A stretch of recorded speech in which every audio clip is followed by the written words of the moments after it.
नमस्कार, मैं राजू कुमार झा और देश की स्काई के वीआईपी सीट पर आज बात करेंगे मध्य प्रदेश की सबसे हाई प्रोफाइल सीट गुना की। गुना संसदीय क्षेत्र में 2019 तक सिंधिया घराने का कब्जा रहा। पहले यहां से राजमाता विजया राजे सिंधिया, फिर माधवराव सिंधिया और 2019 के लोकसभा चुनाव तक ज्योतिरादित्य सिंधिया इस सीट का प्रतिनिधित्व करते आ रहे थे। लेकिन बीजेपी ने कांग्रेस के इस किले को भी 2019 में ध्वस्त कर दिया। 2014 के चुनाव में यहां से सिंधिया की जीत का ठीक ठाक समीकरण रहा था। इस सीट से सिंधिया की छवि महाराज वाली रही। साल 2014 के लोकसभा चुनाव में ज्योतिरादित्य सिंधिया ने 1,20,792 वोट से जीत हासिल की थी। ज्योतिरादित्य सिंधिया की दादी विजया राजे सिंधिया 6 बार गुना से सांसद रहीं, तो उनके पिता माधवराव 4 बार यहां से सांसद रहे। ज्योतिरादित्य सिंधिया भी चौथी बार गुना लोकसभा क्षेत्र का प्रतिनिधित्व कर चुके हैं। लेकिन यह समीकरण 2019 में बदल गया क्योंकि सिंधिया हार गए। हालांकि उनके बाद सिंधिया कांग्रेस छोड़कर बीजेपी में चले गए। अब 2024 लोकसभा चुनाव की बारी है। ऐसे में सिंधिया के गढ़ में अब हारे हुए महाराज को जनता कितना चाहती है, क्या कुछ वहां का समीकरण बनता है, यह समझने से पहले सुनिए स्थानीय जानकारों का गुना लोकसभा सीट को लेकर क्या कुछ कहना है। मौजूदा सांसद जो हैं वो ठीक हैं, इंटरेस्टेड हैं, इंटेलिजेंट भी हैं, उनके काम की सराहना भी हो रही है। बाकी अगर अपने अपने क्षेत्र की जो बात करें तो अपने क्षेत्र विकास के तौर पर काफ़ी पीछे देखा जा रहा है। प्रदेश में सभी जगह विकास हुआ है और विकास में गुना भी शामिल है। बाकी गुना काफ़ी पीछे है विकास में। उसका कारण एक बहुत बड़ा यही हम सबको देखने को आया कि सांसद जी की और सिंधिया जी की पूर्व से चली आ रही, जिसको बोलते हैं कि नई भाजपा और पुरानी भाजपा, इसकी आपसी टसल के पीछे गुना क्षेत्र पिस गया है। जो विकास हुआ है वो काफ़ी नहीं है, जैसा कि बहुत कुछ हो जाना चाहिए थी। और इस टसल की वजह से गुना शहर में विकास नहीं हो पाया है। कुछ उन्होंने विकास किया भी है, जैसे कि पासपोर्ट का ऑफिस उन्होंने खोला है और इसके ओपनिंग स्टार्टिंग से लेके आखिरी तक इसमें भी कई वाद विवाद सामने आए हैं। तो यही है कि जो विकास होना चाहिए थी वो विकास नहीं हो पाया है। गांधी की न्याय यात्रा से कितना फर्क पड़ेगा, कांग्रेस को कितना लाभ मिलेगा इस यात्रा से, और कितना घाटा होगा इस यात्रा से, थोड़ा इसके बारे में। राहुल गांधी जी जो यात्रा निकाल रहे हैं उसमें भीड़ जो नज़र आ रही है वो लोकल के वोटर्स कम और अब आउट के वोटर्स ज़्यादा हैं। तो इससे क्या है कि लोकल के वोटर्स में ज़्यादा फ़र्क नहीं पड़ेगा। ये जो लोकसभा चुनाव है तो उसमें राहुल गांधी जी की यात्रा से लगभग ज़्यादा फ़र्क नहीं पड़ेगा। और भाई अगर बीजेपी की बात की जाए तो बीजेपी ने प्रत्याशियों की सूची जारी करके और अपनी ज़मीनी लेवल पर तैयारियां चालू कर दी हैं, प्रचार चालू कर दिए। तो राहुल गांधी जी को भी मतलब इस तरीके से प्रत्याशियों की सूची कांग्रेस को निकालनी चाहिए और ज़मीनी लेवल पर प्रचार और सभाएं करनी चाहिए। तो इस प्रकार से क्या है, जो राहुल गांधी जी की जो न्याय यात्रा निकाली जा रही है तो उसमें वोटर्स पर ज़्यादा फर्क नहीं पड़ेगा। आगामी लोकसभा चुनाव में कांग्रेस भाजपा में टाइट फाइट मैच नहीं होगा। इसमें जो है भाजपा आगे निकलेगी, क्योंकि ये अभी समीकरण जो बता रहे हैं जातिवाद के हिसाब से, जातिवाद फैक्टर इसमें बिल्कुल नहीं चलेगा। इसमें केवल एक मोदी फैक्टर चलेगा और विकास का फैक्टर चलेगा। इस हिसाब से अभी जो सोच रहे हैं वैसा नहीं रहेगा चुनाव, एक तरफा रहेगा चुनाव भाजपा के पक्ष में। कैंडिडेट मायने नहीं रखेगा इसमें, मोदी मायने रखेंगे इसमें। लोकसभा चुनाव के लिए अभी चुनाव की तिथि घोषित नहीं हुई है, पर फिलहाल ज्योतिरादित्य सिंधिया जी को भाजपा ने अपना कैंडिडेट घोषित किया है। कांग्रेस का कैंडिडेट अभी घोषित नहीं हुआ है, उसका इंतजार जनता इंतजार कर रही है कि कौन के नाम पर कांग्रेस मोहर लगाएगी। अब गुना में देखा जाए तो जाति का समीकरण भी बहुत ज़्यादा मायने हैं। यहाँ यादव समाज नंबर 1 पे आता है, दूसरे समाज पे अनुसूचित जाति है, तो यादव समाज से पहले नंबर पे है, दूसरे पे अनुसूचित जाति है। तो ये ब्राह्मण वोट बैंक भी अच्छा है। यहाँ यदि किसी यादव को उतारते हैं या किसी ब्राह्मण को उतारते हैं तो कितना मुकाबला होगा, पर जब नाम तय होने के बाद में तय हो पाएगा कि समीकरण क्या होंगे। फिलहाल तो सनातन जो है मुद्दा भाजपा का, वो अभी फ़िलहाल हावी है अपने गुना शिवपुरी संसदीय क्षेत्र में। इसका वजह यह है कि 22 जनवरी को जो राम मंदिर का भूमि लोकार्पण हुआ, उसमें नरेंद्र मोदी की और पक्ष में जो माहौल बना, जनता में एक सनातन का एक माहौल चल रहा है पूरा। अब कांग्रेस, हालांकि दूसरे मुद्दे भी हैं, बेरोजगारी है, महंगाई है, इससे जनता त्रस्त तो है, पर ये कितना वो होगा ये अब कैंडिडेट घोषित होने के बाद ही मालूम होगा। गुना सीट से 2014 में कांग्रेस की तरफ से ज्योतिरादित्य सिंधिया, जबकि बीजेपी से जयभान सिंह पवैया और बसपा से लखन सिंह मैदान में उतरे। हालांकि सिंधिया ने सबको परास्त कर दिया। 2014 लोकसभा चुनाव के परिणाम की अगर बात की जाए तो कांग्रेस की तरफ से ज्योतिरादित्य सिंधिया को 5,17,036 वोट मिला था और 52.94% वोट प्रतिशत रहा था। बीजेपी की तरफ से जयभान सिंह पवैया उतरे थे, जिन्हें 3,96,244 वोट ही मिले थे, 40.57% वोट प्रतिशत रहा था। और बसपा की तरफ से लाखन सिंह बघेल मैदान में थे, 27,412 वोट ही उन्हें मिला था, 2.81% वोट प्रतिशत रहा था। मध्य प्रदेश का गुना जिला कई मायनों में महत्वपूर्ण है। यह लोकसभा क्षेत्र सिंधिया परिवार के लिए काफी ऐतिहासिक रहा है। ज्योतिरादित्य सिंधिया को पूरी उम्मीद है कि वह एक बार फिर से लोकसभा चुनाव में जीत हासिल कर संसद तक पहुंच सकेंगे। गुना ने ज्योतिरादित्य सिंधिया की दादा राजमाता विजया राजे को जिताकर भी ये सिलसिला, जीत का सिलसिला शुरू किया था। इसमें 5 साल पहले बदलाव देखा गया। सिंधिया 2019 में गुना सीट से हार गए और 2019 में अपनी ऐतिहासिक निष्ठा में बदलाव प्रदर्शित किया जा सका। और उसके बाद 2019 के लोकसभा चुनाव में बीजेपी के केपी यादव ने ज्योतिरादित्य सिंधिया को हराया। इस हार का सिंधिया पर गहरा प्रभाव भी पड़ा, क्योंकि इससे गुना के लोगों पर का सिंधिया परिवार के प्रति जो लंबे समय से भरोसा चलता आ रहा था, वो कहीं ना कहीं टूट गया, खत्म हो गया। गुना वह लोकसभा सीट है जिस पर पारंपरिक रूप से सन 1957 से जब पहली बार चुनाव हुई थी तब सिंधिया परिवार की जीत दर्ज होती रही थी। और इस बार चुनाव में गुना फिर से सिंधिया परिवार के साथ जाएगा। ज्योतिरादित्य सिंधिया को लोकसभा तक पहुंचाएगा या नहीं, ये तो बाद में तय होगा, लेकिन इस बात की पूरी संभावना बताई जा रही है कि सिंधिया जीत सकते हैं। लेकिन वहीं 2019 लोकसभा चुनाव के समीकरण की बात की जाए तो बीजेपी की तरफ से कृष्णपाल सिंह यादव जीते थे। 6,14,049 वोट उन्हें मिला था, 52.11% वोट प्रतिशत रहा था। कांग्रेस की तरफ से ज्योतिरादित्य सिंधिया थे तब, जो उस बार हार गए थे। 4,88,500 वोट ही नहीं मिला था, 41.45% वोट प्रतिशत रहा था। बसपा की तरफ से लोकेंद्र सिंह राजपूत मैदान में थे, जिन्हें 37,530 वोट ही मिले थे, 3.18% वोट प्रतिशत रहा था। गुना लोकसभा सीट के तहत में 8 विधानसभा सीटें आती हैं। शिवपुरी, पिछोर, कोलारस और बमोरी, गुना, अशोकनगर, चंदेरी और मंगावली, ये विधानसभा की सीटें हैं। जातीय समीकरण को समझने से पहले आप गुना की जनता क्या कुछ कह रही है, ये भी आप पहले सुन लीजिए। सांसद जो हैं, सांसद के नाम से या सांसद के काम से आप कितने खुश हैं? सांसद के नाम से खुश भी हैं, ना खुश भी हैं सर। कुछ काम हुए भी हैं, कुछ काम नहीं भी हुए। रोजगार को लेकर कोई काम नहीं है, हेल्थ को लेकर कोई काम नहीं है, और ये सीट तो आप जानते ही हैं, राजा साहब चलता है यहाँ, तो बस वो ये राजा साहब वाली सीट है ये। क्या लगता है आपको, क्या काम होने चाहिए थे? जो डेवलपमेंट के काम थे वो होने चाहिए था, रोड होने चाहिए थी। अब हम जहाँ रहते हैं, हमारी कॉलोनी में गोविंद गार्डन में रोड ही नहीं है, लाइट की व्यवस्था प्रॉपर नहीं है।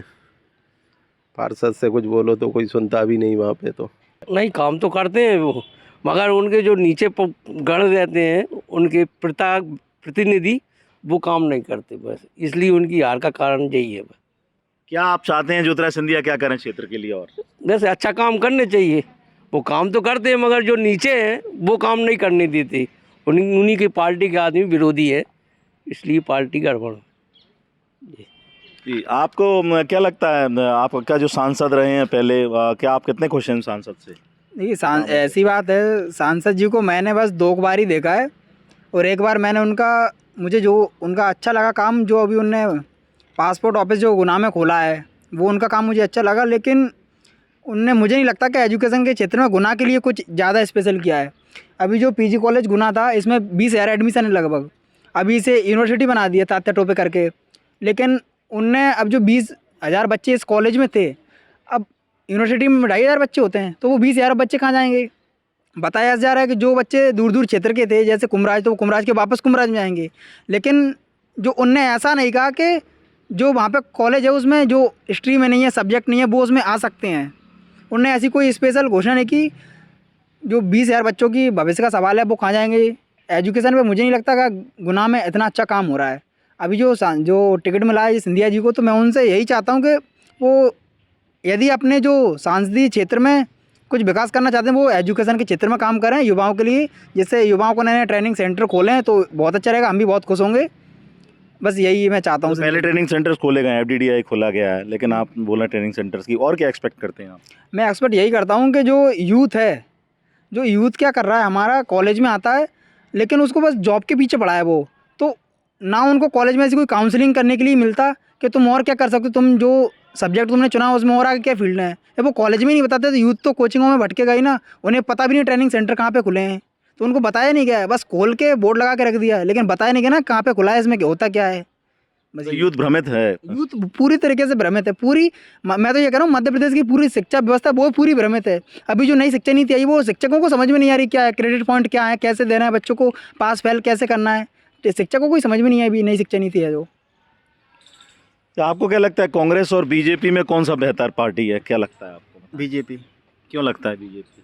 सर उसके एक तो नेता वगैरह जो भी हैं सब बढ़िया हैं और उन्होंने काम वगैरह भी किए हैं, बस थोड़ी बहुत कमी है उनमें। क्या कमियां हैं, थोड़ी बताएं। रोजगार को लेकर भी, शिक्षा को लेकर भी, और मतलब जो जितने भी हैं उन क्षेत्र में कमी है, अभी पूरी तरीके से संपन्न हुआ है वो। कांग्रेस में क्या कमी है?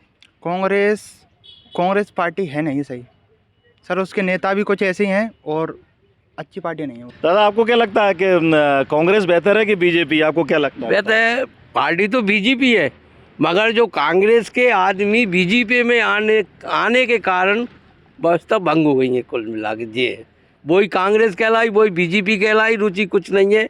वे बीजेपी में आ गए तो भी कांग्रेस की वो हो रही है, मतलब सभी खराब, वही बीजेपी खराब भी कर रहे हैं। बीजेपी वाले जो ऊपर है उनसे बोलने उनका कॉन्टेक्ट है ही नहीं है, मतलब विरोध है आपस में। आप कहना चाह रहे हैं कभी जैसे कांग्रेस हुआ करती थी वही हालत अब बीजेपी की? हाँ, वही हालत हो रही है अभी की पोजीशन में देखा जाए। आप नगरपालिका में जाके देख लो तो जूता फाग हो रही है, घर में जैसे लड़ाई होती है वही नगरपालिका में हो रही है। पार्षद आपसी में लड़ रहे हैं, विधायक आपसी में लड़ रहे हैं, मन मुटाव सब में। कोई तो सिंधिया जी से खिलाफ है, कोई KP से खिलाफ है, ये चल रहा है। पार्टी में एकता नहीं है, ये कांग्रेस आने के कारण मतलब इसमें। लेकिन बीजेपी का ऐसा कहना रहता है कि घर में अगर 4 बर्तन होते हैं तो खड़खड़ाते ही हैं, आपको लगता है? तो इतने खड़पड़ाएंगे तो फिर व्यवस्था तो खराब होती है ना, जनता की तो भविष्य खराब होता है ना। उसका भी तो मुखिया तक न कोई खबर पहुंचना चाहिए। जैसे मोदी जी हैं, सांसद है, ये मुखिया है, इनको भी तो वो रखना चाहिए ना। अब इनको कुछ है ही नहीं है, रुचि नहीं है। जैसे KP सिंह है, वे तो आए और चले गए, रात को आए दिन को चले गए। देखना चाहिए ना कि हमारे देश में क्या हो रहा है, क्या कमी है।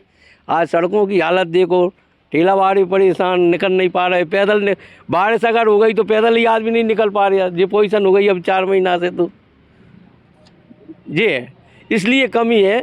अब जैसे पार्षद बीजेपी के हैं तो काम ही नहीं हो रहा है। अरे इतना काम तो करो कि जनता निकल सके। गड्ढों की हर गली में जाके देखो, पैदल आदमी नहीं निकल पाए तो भांडवारन की क्या होली, कितने एक्सीडेंट यही कारण से हो रहे हैं भाई। ये है, और वही कांग्रेस के बीजेपी में आ गए, बीजेपी को बदनाम कर रहे हैं, आपसी में लड़ रहे हैं। कारण यही है कमी, और कोई बीजेपी में कमी नहीं है। मतलब ऊपर जो मोदी जी है वो बड़े बड़े अधिकारी, उनमें कोई कमी नहीं है। जो अब जो कांग्रेस से व्यक्ति आए हैं उनने छवि खराब कर दी कुल मिला के। चाहे आप नगर पालिका में चले जाओ, चाहे विधायक में चले जाओ, चाहे पार्षदों में, पैसा के बल पे सब राजनीति चल रही है। आपको क्या लगता है सांसद ने जो काम किया उससे कितने खुश हैं आप सांसद? मैं तो सांसद जी के काम से तो वो तो सांसद जी को तो बस बिठा दिया गया बना के, लेकिन काम उनने कुछ ऐसा खास किया नहीं है मेरे हिसाब से। अभी जो सरकार आएगी या फिर जो भी चुनाव होंगे, अभी लोकसभा के वोट डलेंगे, तो वो देखा जाएगा प्रचार कौन कैसा करता है। लेकिन यदि हम पार्टी, मैं ये चाहता हूँ, जहाँ तक मैं सोचता हूँ कि यदि हमने जनता के बीच में काम अच्छा किया है तो हमको ना पैसे बांटने की ज़रूरत है, ना कोई इतना जल से जुलूस निकालने की आवश्यकता है। जनता सब जानती है कौन कितना काम करता है। जनता तय करेगी कि हमें वोट किसे देना है। यदि उसने हमारे लिए काम किया है, हमारे भविष्य के लिए काम किया है, हमारे युवा के लिए काम किया है, तो जनता उसे वोट देगी। यदि अच्छा काम बीजेपी ने किया होगा तो बाकायदा उसे वोट मिलेगा। यदि नहीं किया होगा तो वोट हो सकता है दूसरी पार्टी को चला जाए। अब आपको बताते हैं कि यहाँ का समीकरण 2011 जातीय जनगणना के मुताबिक यहाँ की जो साक्षरता है 53.56% साक्षरता है। ग्रामीण वोटर 12,66,984 हैं, जो कि करीब 76.2% के करीब हैं। शहरी वोटर 39,05,725 हैं, 23.8% वोट प्रतिशत है। और 2019 में कुल वोटर्स की बात की जाए तो 16,62,709 गणना की गई थी। गुना मध्य प्रदेश के 52 जिलों में से एक है। साल 2011 की जनगणना के मुताबिक यहाँ की आबादी 12,41,519 थी। 19वीं सदी के मध्य में गुना तब प्रमुखता से उभरा था जब यह ग्वालियर घुड़सवार रेजिमेंट के लिए एक अहम सैन्य स्टेशन भी हुआ करता था। गुना के प्रमुख हिंदू देवता हनुमान है और जिनके मंदिर शहर के पूर्व और पश्चिम में स्थित है। गुना और उसके आसपास जैन मंदिरों का भी कुछ ज्यादा ही महत्व है। जाति और आबादी के हिसाब से अगर देखा जाए तो बौद्ध धर्म के 0.15% यहाँ पर आबादी है। ईसाई धर्म से यहाँ पर 0.08%, जैन धर्म के 1.22%, मुस्लिम धर्म के 4.2%, अनुसूचित जाति के 18.1%, अनुसूचित जनजाति के 13.9%, सिख समुदाय के 0.58%। मतलब अनुसूचित और आदिवासी समुदाय के सीट पर ज्यादा ही दबदबा रहा है और यही वोट पे भी वोटर को जिताने में भी अहम फैसला निभाते हैं। राहुल गांधी से पहले इंदिरा गांधी, राजीव गांधी और सोनिया गांधी भी गुना पहुंच चुकी हैं और पूर्व पीएम स्वर्गीय इंदिरा गांधी राघोगढ़ में बने GLIAL के भूमि पूजन कार्यक्रम में शामिल हुई थी। इसका लोकार्पण 1989 में राजीव गांधी ने किया था। राजीव गांधी भी प्रधानमंत्री रहते हुए गुना आ चुके हैं। एक बार जनरल सेक्रेटरी रहते हुए भी राजीव गांधी गुना आए थे। सोनिया गांधी भी गुना आ चुकी हैं और वे 2002 के लोकसभा चुनाव में प्रचार करने गुना आई थी। तब उन्होंने ज्योतिरादित्य सिंधिया के लिए वोट मांगे थे, लेकिन सिंधिया अब बागी होकर, कांग्रेस से बागी होकर बीजेपी में चले गए। अगर साल और सांसद की बात करें, किस पार्टी से कौन सांसद किस साल में, जब से ये लोकसभा सीट बनी तब से बने हैं, तो 1952 में VG देशपांडे हिंदू महासभा से चुने गए थे। 1957 में विजयाराजे सिंधिया कांग्रेस से चुनकर संसद पहुंचे। 1962 में राम सहाय पांडे कांग्रेस की तरफ से जीते। 1967 में विजयाराजे सिंधिया स्वतंत्र पार्टी से जीती थी और 1967 में JP कृपलानी स्वतंत्र पार्टी से। 1971 में माधवराव सिंधिया भारतीय जनसंघ से। 1977 में माधवराव सिंधिया निर्दलीय मैदान में थे। 1980 में माधवराव सिंधिया कांग्रेस इंदिरा वाली पार्टी से उतरे थे। 1984 में महेंद्र सिंह कांग्रेस की तरफ से उतरे। 1989, 1991, 1996, 1998 में विजयाराजे सिंधिया यहां से बीजेपी की तरफ से जीती थी। 1999 में माधवराव सिंधिया यहां से जीते कांग्रेस की तरफ से और उसके बाद 2002, 2004, 2009 और 2014 में ज्योतिरादित्य सिंधिया कांग्रेस की तरफ से जीतकर संसद पहुंचे थे। लेकिन 2019 में ये समीकरण बदल गया और सिंधिया कांग्रेस की तरफ से हार गए। बीजेपी की तरफ से 2019 में कृष्णपाल यादव चुनकर संसद पहुंचे थे। अब 2024 की बारी है। वैसे तो गुना कांग्रेस का गढ़ रहा है, लेकिन ऐसा भी नहीं कहा जा सकता कि सिंधिया के कारण ही इसको गढ़ माना जाए और सिंधिया का गढ़ कहा जाए। ऐसा होता तो साल 2019 में सिंधिया को हार का सामना नहीं देखना पड़ता। अब 2024 में सिंधिया इस समय राज्यसभा सांसद हैं और उनके पास नागरिक उड्डयन मंत्रालय भी है। सिंधिया अपने पारिवारिक गढ़ गुना से मैदान में उतरेंगे और इस तरह से देखा जाए तो कांग्रेस का दबदबा भी रहा है गुना सीट पर। देखने वाली बात यह भी होती है कि गुना सीट पर कांग्रेस के सामने से कौन से प्रत्याशी सिंधिया को टक्कर देंगे। तो वहीं अगर बात करें ज्योतिरादित्य सिंधिया की, तो सिंधिया की दादी चाहती थी कि उनका पूरा परिवार बीजेपी में रहे। जीवाजी राव सिंधिया और विजयाराजे सिंधिया के 5वीं संतानों में से माधवराव और उनके पुत्र ज्योतिरादित्य ने के सिवाय सभी बीजेपी में रहे। ज्योतिरादित्य और इनका राजनीतिक इतिहास की अगर बात की जाए तो ज्योतिरादित्य की दादी और ग्वालियर की राजमाता विजया राजे सिंधिया ने अपनी राजनीति की शुरुआत कांग्रेस से की थी। 1957 में वो गुना से लोकसभा सीट जीतकर संसद पहुंची। 10 साल कांग्रेस में रहने के बाद 1967 में जनसंघ में चली गई। विजया राजे की वजह से ही उनके क्षेत्र में जनसंघ मजबूत हुआ। 1971 में जब इंदिरा गांधी की पूरे देश में लहर थी, तब भी जनसंघ यहां से 3 सीट जीतने में कामयाब हो गया। विजया राजे सिंधिया भिंड से, अटल बिहारी वाजपेयी ग्वालियर से और ज्योतिरादित्य सिंधिया के पिता माधवराव सिंधिया गुना से सांसद बने। ज्योतिरादित्य सिंधिया के पिता माधवराव सिंधिया सिर्फ 26 साल की उम्र में ही सांसद बन गए थे, वो भी जनसंघ में ही थे। लेकिन 1977 में आपातकाल के बाद उनके राष्ट्रीय जनसंघ और अपनी मां विजया राजे सिंधिया से अलग हो गए। 1980 में ज्योतिरादित्य के पिता ने कांग्रेस के टिकट पर चुनाव लड़ा और वो केंद्रीय मंत्री भी बने। 2001 में एक विमान हादसे में उनकी मौत हो गई थी। दोनों बुआओं की राजनीति में भी एंट्री हुई। विजया राजे सिंधिया की बेटी और ज्योतिरादित्य की दोनों बुआ वसुंधरा राजे सिंधिया और यशोदा राजे सिंधिया ने भी राजनीति में एंट्री कर दी। 1984 में वसुंधरा राजे बीजेपी के राष्ट्रीय कार्यकारिणी में शामिल हो गईं और वह राजस्थान के मुख्यमंत्री भी रह चुके हैं। राजस्थान के पूर्व मुख्यमंत्री वसुंधरा राजे सिंधिया के बेटे दुष्यंत भी बीजेपी में ही हैं। वह राजस्थान के झालवाड़ सीट से सांसद हैं। 2001 में पिता की मौत के बाद ज्योतिरादित्य सिंधिया ने कांग्रेस में पिता की जगह ली। 2002 में जब गुना सीट पर उपचुनाव हुए तो ज्योतिरादित्य सिंधिया सांसद बन गए।